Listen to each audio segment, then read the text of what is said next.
நான் பல் துலக்குகிறேன், நீ பாத்திரங்களை புதுப்பிக்கிறாய். நான் செய்தித்தாளில் செய்திகளை சேகரிக்கிறேன், நீ வீட்டில் குப்பைகளை பெருக்குகிறாய். நான் உடலை சுத்தம் செய்கிறேன், நீ ஆடைகளின் அழுக்குகளை பிரித்துக் கொண்டிருக்கிறாய். நான் பசியார வயிற்றை நிரப்புகிறேன், நீ பாத்திரங்களில் நீரை நிரப்புகிறாய்.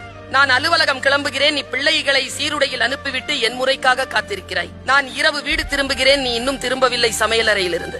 நான் தூங்கச் செல்கிறேன், நீ கதவின் தாழ்பாள்களையும் எரியும் மின்விளக்குகளையும் பிள்ளைகளின் போர்வைகளையும் சரிபார்த்து விட்டே வந்து படுக்கையில் விழுகிறாய்.